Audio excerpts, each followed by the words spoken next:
చిలుకూరు బాలాజీ ఆలయ పూజారి సురేష్ ఆత్మర మహారాజ్ ఆధ్వర్యంలో శ్రీరామ స్వర్ణ పాదకులతో హైదరాబాద్ నుండి అయోధ్యకు పాదయాత్ర చేస్తున్న బృందం నల్గొండ నరసింహస్వామి ఆలయానికి చేరుకున్నారు.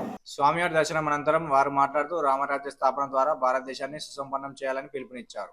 రామదీక్ష తీసుకుని రాముడి మాట భరతుని బాట తూచా తప్పకుండా పాటిస్తూ దేశంలో ధర్మాన్ని కాపాడడానికి ఒక అడుగు ముందు ఉండాలని పిలుపునిచ్చారు. ఈ కార్యక్రమంలో పెద్ద ఎత్తున భక్తులు పాల్గొన్నారు.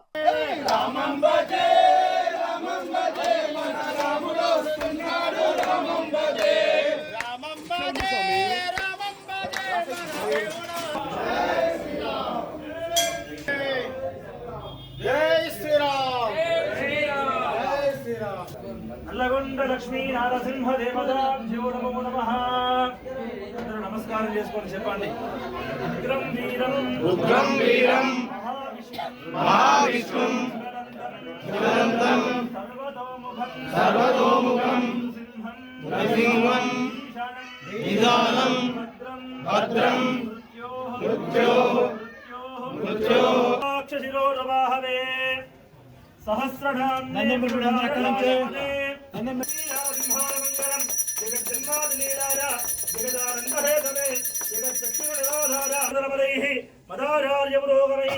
సర్వైశ్చ పూర్వైరాజార్యైః సత్రధారాస్తు మంగళం. గోవింద లక్ష్మీనారసింహ గోవింద. ఆయుష్యేంద్రియే ప్రతిష్టతి ధనం ధాన్యం వశం బహుపుత్ర లాభం.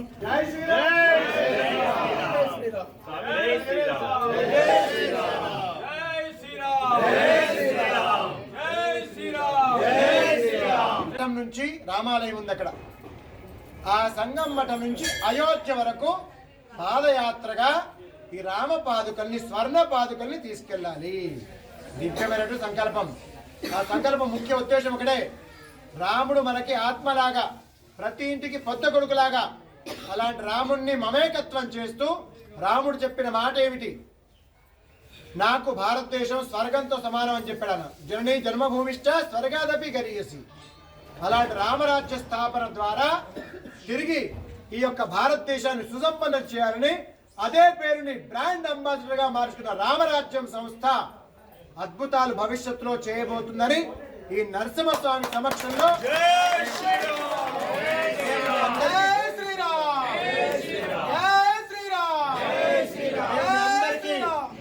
మేము మీ అందరికీ గట్టిగా తెలియజేయడం జరుగుతోంది. రామ దీక్ష తీసుకోండి. నేను మీ అందరికీ మళ్ళీ చెప్తున్నా, రామరాజ్యం ఫౌండేషన్ ద్వారా, రామరాజ్యం సెంట్రల్ ట్రస్ట్ ద్వారా, రామదాసి రామదీక్ష గురుపీఠం ద్వారా రామదీక్ష ఇవ్వబోతున్నాం. రామదీక్ష ప్రారంభం చేసినప్పుడు చాలా మంది మీడియా మిత్రులు కానీ కొంతమంది మేధావులు కూడా అడిగారు, ఎన్నో దీక్షలు ఉన్నాయి, రామదీక్ష ఏంటి కొత్తగా?